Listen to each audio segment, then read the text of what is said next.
Hey, what's going on, guys? J-Mac here. So today we're going to run a Carnevil Homunculus Sacrifice build. Now, I just want to preface this video by saying that you definitely don't want to run this in Greater Rifts. This is strictly a T6 farming build, basically built to just farm T6 efficiently and quickly. On top of that, you definitely don't have to run Homunculus with Sacrifice to make a Carnevil build do really well in T6. I just enjoy it. I think it's a lot of fun. I like seeing the big numbers, and I like just being able to blow up bosses really quick when you have 4 or 5 stacks of Provoke the Pack. And then also, this setup is not going to outperform Jade Harvester. If you have a really efficient Jade Harvester build for T6 farming, or any difficulty for that matter, it's going to outperform just about everything else for Witch Doctor. With that said, this is still very efficient for T6 farming, and you can even run Carnevil up into the early 40 Greater Rifts at the moment with the most recent changes. So this is really just a fun build. It's a good time in T6, and it's definitely a nice change of pace from just running Jade until your eyes bleed. Alright, first things first, let's go over the changes with the most recent patch 2.1.2. So we got a couple pretty big damage buffs with this patch. Basically what they did is they finally allowed the increases poison dart damage roll on gear to affect all of your fetish's darts. So every time your fetishes shoot darts, that damage is going to be applied to all of your fetishes as well as yourself now, whereas before that was not being applied to your fetishes, which made it pretty much worthless. So rolling that on your offhand, your pants, and your belt are going to be extremely good. And before we were stacking mainly fetish army damage, but that only affected 8 of our fetishes. This now affects all 23 fetishes we can have out at once, which is pretty crazy. It's a huge damage buff.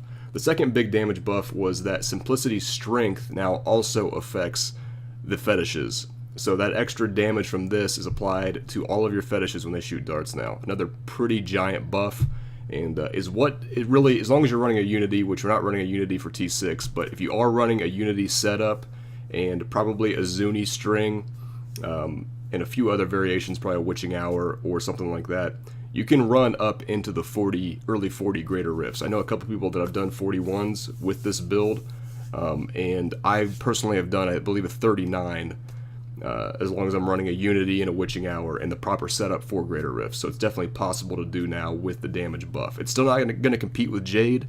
Jade's probably still going to do, 4 or 5 tiers higher of Greater Rifts than this, but it's much closer than it was before the patch.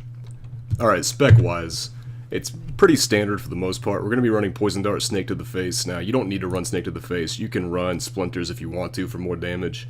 Since we're not running a Unity, even though T6 is really a joke at this point, since I'm not running the Unity, I still like the extra CC on bosses and elites and champions and stuff, just to be on the safe side. If you pull like 3 elite packs, there's still a chance you could die here and there, especially when you're running through the maps really, really quick. So I like the extra crowd control there, but you can run Splinters if you want to. Fetish Army Legion of Daggers, so we have 8 fetishes out from that. Piranha's Paranado is really important to pull everything together, so you're maximizing your Dagger of Darts and the Pierce ability from that. Spirit Walk Jaunt for movement speed. We're running the Homunculus, like I said, with Provoke the Pack for the damage increase here. The majority of the time, if I'm just fighting trash mobs, I will just have 1 stack of this up pretty much all the time, just because the trash is dying so fast. Against elites and champions, I'll try to have a couple stacks, and then against the bosses, we'll unload everything and try to have 4 stacks up if we can against a boss to just blow them up really quick. Big Bad Voodoo Slam Dance, pretty self-explanatory. Damage increase there, and attack speed, which attack speed is king in any Carnevil build because the fetishes shoot darts when you shoot a dart. The more attack speed your character has, the better the build is. Pierce the Veil for more damage. Fierce Loyalty for more movement speed. Fetish Sycophants, obviously that's where a lot of our damage is coming from, and then Grave Injustice for cooldown reduction. Alright, let's take a quick look at the gear. So, just again, this is not set up for Greater Rifts whatsoever. This is a T6 setup. In Greater Rifts, you're not going to be running a Zuni Pox, you're going to be running a Unity and a Zuni String of Skulls to get that 4-piece bonus more than likely. But for T6, we're obviously running the Carnevil. Your fetishes shoot a poison dart every time you do. It's what makes the build work. We're running a Dagger of Darts here. Your poison darts and your fetishes poison darts now pierce. You could definitely run a Star Metal Kukri, but I think the Dagger of Darts is much better. What it allows you to do is have more area of effect with the darts piercing, and since each dart that you cast is going to be hitting multiple targets, you'll have more chances to summon fetishes from the Fetish Sycophant's passive. So running that, we got the Homunculus with poison dart damage on it. Basically, allows the sacrifice to work there. That's where we're getting our zombie dogs from. So Zuni wise, we've got Zuni boots that are ancient.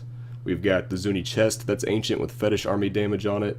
And we've got the Zuni pox here. Not a great roll on this. This could be much better, but that's what we're going to rock for now. We'll go over the legendary gems here in just a minute. And we've got the Ring of Royal Grandeur to get that 4-piece bonus there with crit damage and attack speed. We're also running Augild's shoulders with fetish army damage and Augild's bracers with poison damage, since we're basically just doing all poison damage with the darts there. And we get the 3-piece bonus with the Ring of Royal Grandeur. We're also running 2-piece canes. So we got trifecta canes on the gloves, and then the canes pants with poison dart damage. At the moment, I am running this Crim's buff belt, mainly because it's ancient for one thing. It gives us a ton of movement speed for T6, and it has poison dart damage. Now, the majority of the time, you want to run a belt that gives you attack speed, either a Witching Hour or a Hellcat waist guard. But for what we're doing currently, this is the best belt that I have. Just that movement speed's pretty insane. We don't really take all that much damage, so we get that move speed pretty often, and we're able to just run through the maps very quickly with this setup. We've also got an S of Johan. Again, you can really run just about any amulet that you have that's good. As long as you have crit chance, crit damage in a socket, and then either a main stat or poison damage there, it's going to work for you. This is pretty nice, though, to be able to gather things up even without casting Paranado. Definitely a nice addition there. So that's about it for the gear. I mean, it's a relatively standard setup. Again, it's going to be much different for Greater Rifting. I'm going to put out a Greater Rift guide for a Carnevil build here in the next few days. But this is the current setup that I really enjoy for T6. You can do a lot of different things. You could run Horrify Stalker here and change this to any other offhand that you wanted. You could run like a Shukrani's Triumph for more movement speed with Spirit Walk and stuff like that. But I think the Sacrifice setup is the most fun. Paragon points wise, get as much movement speed as you need. We have 11% on our boots, so we got 14% here to get the 25% max. Then went intelligence. Offense wise, you want to go mostly attack speed. You want to make sure you get to that 50% crit chance cap for your pets, and then go crit damage. So make sure you get that crit chance, then attack speed, then crit damage, and then you can put the rest into cooldown reduction. Defense wise, armor, life percentage, all res. Utility wise, area damage and life on hit are really the only two that matter. Resource cost reduction is irrelevant. We don't really use mana at all, hardly. The majority of the time we're just spamming poison dart. And then I guess gold find after that if you want to. So let's go over the legendary gems real quick. So the two mandatory ones, the Gogok of Swiftness, you just get so much attack speed out of one stat with this that it's pretty much mandatory. I think it's probably at its best in a Carnevil build across all of the classes. This is probably the best build for it. It's just so much attack speed, and attack speed is so key in this setup to maximize your DPS. And we're going to run the Simplicity Strength like we already talked about. Just get a ton of damage out of it, and then the heal is actually pretty nice too. In T6 it's not that big of a deal, but once you start doing some higher difficulty content, that extra heal definitely becomes relevant at times. As far as the third legendary gem goes, there's a lot of options here. I like the Enforcer. It gives you a good bit of damage. If you're doing higher greater rifts, that 25% less damage taken by your pets is going to be relevant. And it's much better in Carnevil than a Mask of Jerem build because this stacks additively with the Mask of Jerem pet damage buff. So you don't get near as much damage in that build. But since we're not running the Mask of Jerem, you actually get way more out of it in a Carnevil setup. You can also run the Gem of Efficacious Toxin. We do have poison damage on our bracers, so that's going to buff the dot here, which isn't bad. And then enemies will take 10% increased damage. On T6, I don't know if I'd really recommend this just because things are dying so quickly. But if you're doing a difficulty level where the enemies aren't dying all that fast and that dot's going to be able to tick at least for half of its duration, then that's a good option. Even Zystone of Vengeance is not bad.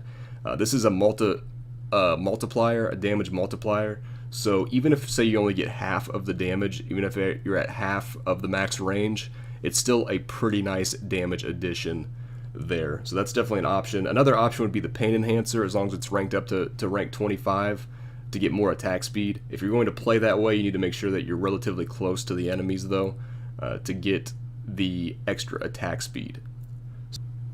Alright guys, so we're going to quickly do a Tournament 6 Rift. I try to average 3 to 4 minute clears, at least up to the Rift boss, and then after that, if you want to clear the rest of the Rift, that's fine. Sometimes quicker than that, sometimes a little bit slower, just depending on the Rift layout and the setup and what mob type you get. But for the most part, it's really pretty fast. It's not going to clear as fast as Jade, like I've said a few times, and you know, there's quite a few specs across all the classes that will clear a little bit quicker than this, but this is really fun, and it's competitive enough and efficient enough to really do well and be viable. So I'm going to turn my mic off for the gameplay portion of the video. As always, thank you guys very much for watching, and I will see you next time.